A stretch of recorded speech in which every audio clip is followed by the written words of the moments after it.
Dark web ইন্টারনেটের সেই অংশ যেখানে সাধারণ মানুষের পা পড়ে না।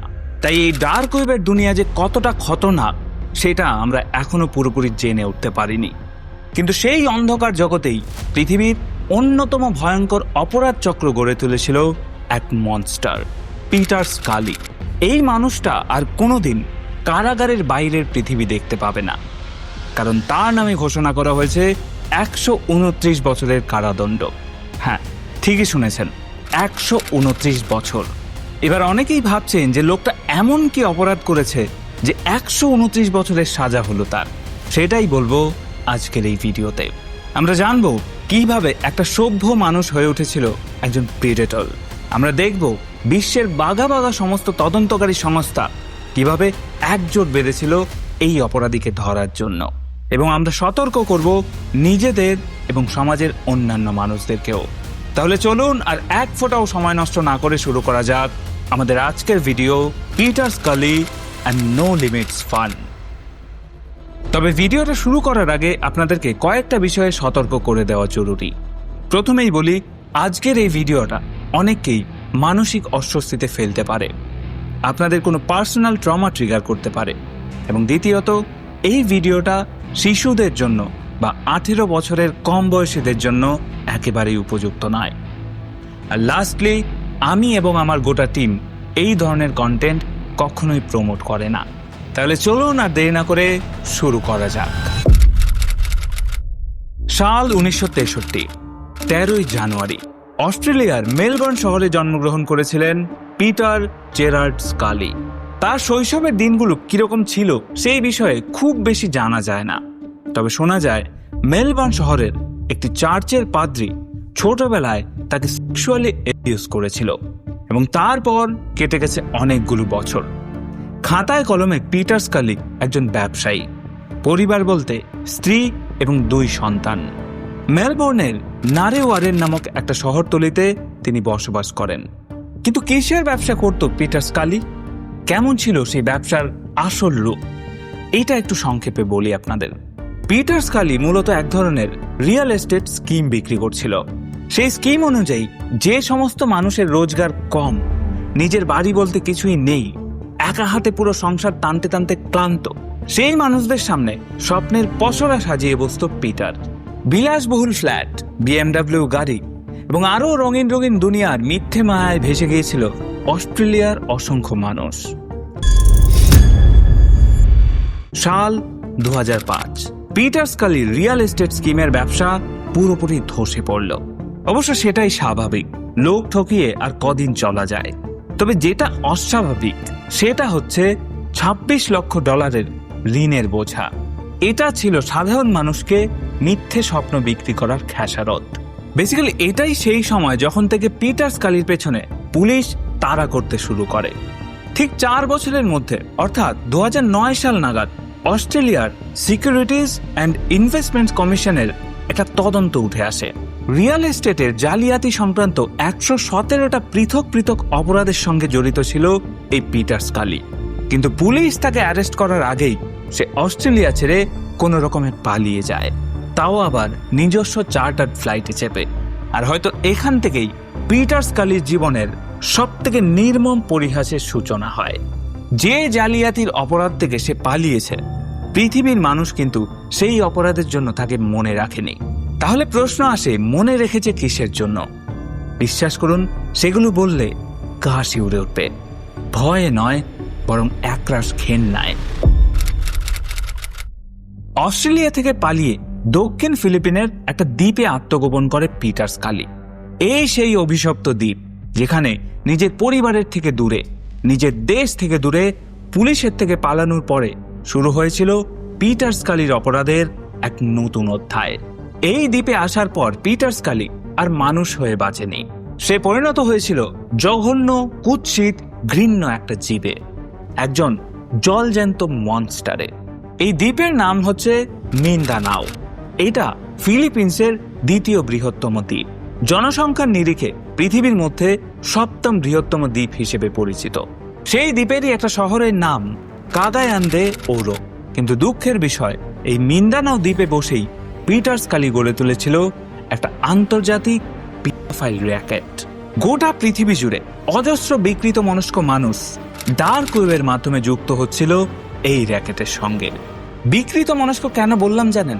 কারণ এই ইন্টারন্যাশনাল র্যাকেটের মুনাফা লাভের একমাত্র কন্টেন্ট হচ্ছে চাইল্ড সেক্সুয়াল অ্যাবিউজ এবং টর্চারের ভিডিও। ডার্ক ওয়েবের প্ল্যাটফর্মে সাধারণত পে পার ভিউ এই স্কিমের মাধ্যমে এই ভিডিওগুলো স্ট্রিম বা বিক্রি করা হতো। আর পিটার কালির দ্বারা পরিচালিত ডার্ক ওয়েবের সেই কুখ্যাত ওয়েবসাইটের নাম ছিল নো লিমিটস ফান। মানুষের কল্পনারও অতীত এবং নিকৃষ্টতম অপরাধের উপর ভিত্তি করে গড়ে তুলেছিল একটা ব্যবসায়িক মডেল, যার মাথায় বসেছিল পিটার স্কালি এবং তার দুই ফিলিপিন্সের বান্ধবী কার্মে অ্যান আলভারেজ এবং লিজেল মার্গোলা কাস্তান। ফিলিপিন্সের অসংখ্য দরিদ্র পরিবারগুলোকে টাকা অথবা কর্মসংস্থানের মিথ্যে প্রতিশ্রুতি দিয়ে ফাঁদে ফেলা হতো। এরপর এটাও বলা হতো শিশুটি যাবতীয় শিক্ষা এবং ভালো মন্দের দায়িত্ব নেওয়া হবে। এই পুরো প্রসেসটা দেখলে মনে হবে যেন একজন দক্ষ শিকারী তৈরি করছে নিখুঁত কোনো মেশিন, তৈরি করছে একটা সিনেমা, ডেইজি ডিস্ট্রাকশন, যেখানে ছিল একাধিক শিশুর উপর অত্যাচার এবং সেক্সুয়ালি অ্যাবিউজের ক্লিপিংস। এবং আপনি জানলে চমকে যাবেন ঠিক কত টাকায় বিক্রি হয়েছিল সেই সিনেমা। আমেরিকান কারেন্সি অনুযায়ী $10,000। কিন্তু এই অপরাধের গোটা মেশিনারি যতই নিখুঁত হোক না কেন, কোনো না কোনো সময় তার সন্ধান মিলবে। আর এই ক্ষেত্রেও হয়েছিল ঠিক তাই। যেহেতু সাধারণ মানুষের মধ্যে পিটার স্কালির তৈরি কন্টেন্ট হু হু করে ছড়িয়ে যাচ্ছিল, তাই সেটা সবার প্রথমে ল এনফোর্সমেন্ট অ্যান্ড মিডিয়া অফিসারদের নজরে পড়ে।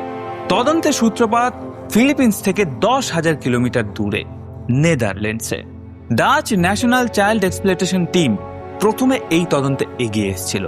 তাদের প্রধান লক্ষ্য ছিল প্রত্যেকটা কন্টেন্টের সঙ্গে জড়িত শিশুদের পরিচয় খুঁজে বের করা এবং যেভাবেই হোক সেই সমস্ত শিশুদেরকে উদ্ধার করে নিয়ে আসা। পিটার স্কালির তৈরি সেই সিনেমা ডেইজি ডিস্ট্রাকশন ছাড়া ইনভেস্টিগেশন অফিসারদের হাতে তদন্তের সূত্র বলতে আর কিচ্ছু ছিল না। এক কথায় বলতে গেলে প্রায় অন্ধের মতোই তারা নেমে পড়েছিল। এদিকে ডার্ক ওয়েবের অন্ধকার আরো ঘনিয়ে উঠছিল। তাদের মাথায় তখন শুধুমাত্র একটাই প্রশ্ন ঘুরছিল, আর কতজন শিশুকে স্বীকার করবে পিটার? কিন্তু এর কিছুদিন পরেই একটা মিরাকেল ঘটে। একজন ফরেন্সিক অফিসার একদিন হঠাৎ করেই খেয়াল করলেন ভিডিওতে যে ভয়েসটা তুলনামূলক বেশি শোনা যাচ্ছে, সেই ভয়েসটা ইউরোপীয় অ্যাকসেন্টে কথা বলছে না। এতদিন ধরে তারা ভুল ভাবছিল। দীর্ঘ পরীক্ষার পর আর পর্যবেক্ষণের পর তারা সিদ্ধান্তে এলেন সেই অ্যাকসেন্ট আসলে একজন অস্ট্রিয়ানের। হ্যাঁ, একদম ঠিক। গলার ভয়েস এবং কথা বলার ধরন অত্যন্ত সামান্য একটা বিষয়, কিন্তু সেটাই হয়ে উঠেছিল এই তদন্তের সব থেকে বড় ব্রেক থ্রু। ফরেন্সিক টিমের এই একটা মাত্র তথ্য পুরো তদন্তের মোড় ঘুরিয়ে দিল। এতদিনে এই ইন্টারন্যাশনাল র্যাকেটের সুতো তাদের হাতের নাগালে পৌঁছেছে। আর যখনই সেই সুতো ধরে টান দেওয়া হলো, তৎক্ষণাৎ সরকারিভাবেই ঘোষণা করা হলো একটা ইন্টারন্যাশনাল ম্যানহান্টের উদ্যোগ নেওয়া হচ্ছে।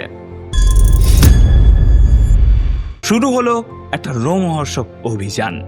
অসংখ্য শিশুর মুক্তির জন্য যেন গোটা পৃথিবী ঝাঁপিয়ে পড়ল। এবং এরপর যা ঘটেছিল সেটা কোনো সিনেমার থেকে কম নয়। এতদিনে এই তদন্তের মূল কেন্দ্রবিন্দু স্থানান্তরিত হয়েছিল ফিলিপিন্সে। আন্দাজ করা যাচ্ছিল এটাই এই অপরাধের এপিসেন্টার। ফিলিপিন্সের ইনভেস্টিগেটিং অফিসাররা এবং দেশের পুলিশ এবং ইউরোপের বিভিন্ন দেশের অফিসারদের সঙ্গে একজোট বেঁধে তৈরি হয় ন্যাশনাল ব্যুরো অফ ইনভেস্টিগেশন। রাতের পর রাত জেগে তৈরি হতে থাকে এই র্যাকেটের আন্তর্জাতিক ব্লুপ্রিন্ট। সবার প্রথমে তারা পিটার স্কালির ডিজিটাল ফুটপ্রিন্ট ট্র্যাক করতে শুরু করে এবং অত্যাচারিত শিশুদের নাম এবং বিস্তারিত পরিচয় যতটা সম্ভব নিখুঁতভাবে শনাক্ত করার চেষ্টা করে। এবং কিছুদিনের মধ্যেই পিটার স্কালির 3 জন ভিকটিম, যারা যথারীতি মাইনর, তাদেরকে ট্র্যাক ডাউন করে ফেলে ফিলিপিন্সের ইনভেস্টিগেশন অফিসাররা। প্রথম শিশুর নাম লিজা, যার মধ্যে প্রাণটুকু ছাড়া আর কিচ্ছু অবশিষ্ট ছিল না। দ্বিতীয় ভিকটিম ডেইজি। তার ক্ষতবিক্ষত শরীরটা দেখে অফিসারদেরও গা গুলিয়ে উঠেছিল। আর তৃতীয় ভিকটিমের নাম সিন্ডি, যাকে ধর্ষণ করার পর দড়ি দিয়ে খুন করেছিল পিটার স্কালি। তৎকালীন United Nations office on drugs and ক্রাইমসের প্রজেক্ট কোঅর্ডিনেটর মার্গারেট আকুলো জানিয়েছিলেন এই ঘটনা তাকে শান্তিতে অনেকদিন ঘুমোতে দেয়নি এবং এটাই ছিল তার কেরিয়ারের অন্যতম নৃশংস এবং ভয়াবহ কেস। এরপর সাল 2015, 20 ফেব্রুয়ারি দক্ষিণ ফিলিপিনের মালেবালে শহরে ফিলিপিন্সের ইনভেস্টিগেটিভ অফিসাররা কার্যত চিরুনি তল্লাশির পরে পিটার স্কালির হদিশ পায় এবং অবশেষে তাকে গ্রেফতার করা হয়। গ্রেফতারের সময় পিটার স্কালির চোখে মুখে না ছিল কোনো ভয়, না ছিল কোনো লজ্জা এবং সবথেকে বড় কথা, না ছিল কোনো গিল্ট। পিটার স্কালি সত্যি সত্যিই পরিণত হয়েছিল একজন মনস্টারে এবং সেই দিন পিটার স্কালির নামে 6টি গ্রেফতারি পরোয়ানা জারি করা হয়েছিল, যা সবগুলোই ছিল শিশুদের অপহরণ এবং যৌন নির্যাতন সম্পর্কিত। এতগুলো digital record, forensic team, server tracking থাকা সত্ত্বেও এই মামলার আসল জট খুলেছিল সেই শিশুরাই, যারা দীর্ঘদিন ধরে এই নির্যাতন এবং মানসিক অত্যাচারের শিকার হয়েছিল। প্রসিকিউটরদের বিস্তারিতভাবে জানানো একটা ঘটনায় দেখা যায় কেবলমাত্র খাবারের লোভ দেখিয়ে দুটো কিশোরী মেয়েকে পিটার স্কালি নিজের বাড়িতে নিয়ে এসেছিল এবং নৃশংসতা শেষ এখানেই হয়নি। সেই মেয়ে দুটো যখন পালিয়ে যাওয়ার চেষ্টা করে তখন তাদের বাড়ির বেসমেন্টে নিয়ে যাওয়া হয় পাঁজা কোলা করে। এরপর বলা হয় 2খানা কবর খুঁড়তে এবং হুমকি দেওয়া হয় পালিয়ে যাওয়ার চেষ্টা করলে সেখানেই তাদের জ্যান্ত পুড়ে ফেলা হবে। তারপর গলায় পরিয়ে দেওয়া হয় কুকুরের বেল্ট এবং 5 দিন পর স্কালির বান্ধবী এবং সেই ইন্টারন্যাশনাল র্যাকেটের ডান হাত কার্মে অ্যান আলভারেজের মন অনুশোচনায় ভরে ওঠে। তাই স্কালির নজর থেকে লুকিয়ে সে মেয়ে দুটিকে পালিয়ে যেতে সাহায্য করে।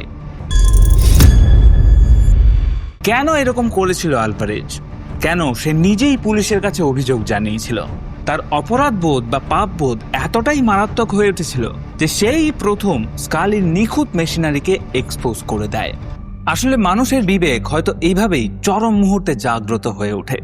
কিন্তু এই কেসের ইনভেস্টিগেশন যত এগোতে থাকে তদন্তকারীরা ততই টের পায় পিটার স্কালির অপরাধের ভয়াবহতা ঠিক কতখানি। অফিসারদের রক্ত জল হয়ে যায় তখন যখন তারা স্কালির বেসমেন্ট থেকে খুঁজে পায় একটা শিশুর কঙ্কাল। লক্ষ লক্ষ টাকা জালিয়াতির ফলে অস্ট্রেলিয়া থেকে ফিলিপিন্সে পালিয়ে আসা পিটার স্কালি তখন মুখোমুখি হয়েছেন এক অবিশ্বাস্য সংখ্যার।